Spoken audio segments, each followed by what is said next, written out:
এই সংস্থাকে এত সুন্দর একটা প্রোগ্রাম করার জন্য, আর যেখানে আমি উপস্থিত থাকতে পেরে নিজেকে ধন্য মনে করছি। অবশ্যই উপস্থিত থাকতে পেরেছি আমার আবৃত্তি শিক্ষিকা সোমা রায়, তার আশীর্বাদে। তাকেও জানাই আমার ভালোবাসা ও শ্রদ্ধা।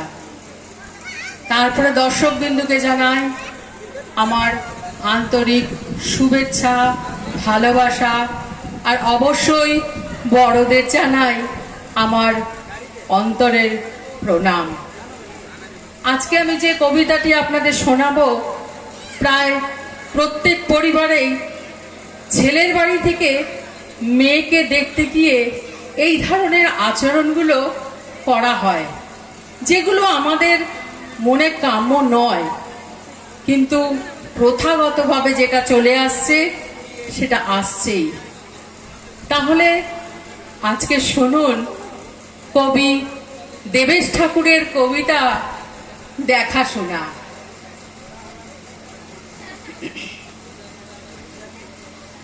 নাম কি?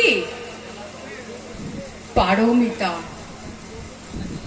পড়াশোনা করতে করতে ছেড়ে দিলে কেন?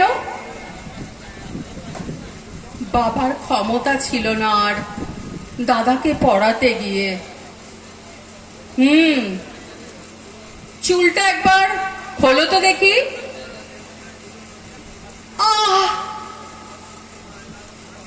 মুখটা এত চ্যাটচ্যাটে কেন? পার্লারে যাও না? ফেসিয়াল করো না? ব্লিচ করো না? না, গায়ে রং তো বেশ ময়লা। তোমার বাবা চিঠিতে লিখেছিলেন শ্যামোজ্জ্বল। মেয়ের বাবারা বোধহয় কালো রংটা ঠিক চেনেন না। জলের ওপর পা দাও, এবার একটু সামনে হাঁটো, পায়ের পাতার ছাপ দেখব। এবার হাতটা বাড়াও। আঙ্গুলে ফাঁক কেন? জোড়া করো। উল্টো দিকটা দেখি। সেলাই জানো? জানি। হেম সেলাই আর ক্রস স্টিচের তফাৎ কি? হেম সেলাই মেগামাইট মানে কি? এক পলা তেল দিয়ে ধোকার ডালনা লাদতে পারবে? ইষ্টকুটুম দেখো, গড অফ স্মাইল থিংস কার লেখা? ফুলের আচার করতে জানো? শাহরুখ, ঋত্বিক, আমির, কার মধ্যে বেশি মেনলিনেস?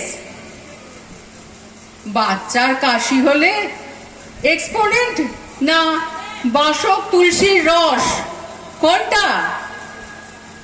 নায়াগ্রা জলপ্রপাত কোথায় অবস্থিত? ফুজিয়ামাটা আসলে কি? একটা আগ্নেয়গিরির নাম। আগে মাঝে মাঝে জাগতো, গনগনে লাভা হয়ে বেরিয়ে আসতো। এখন আর জাগে না।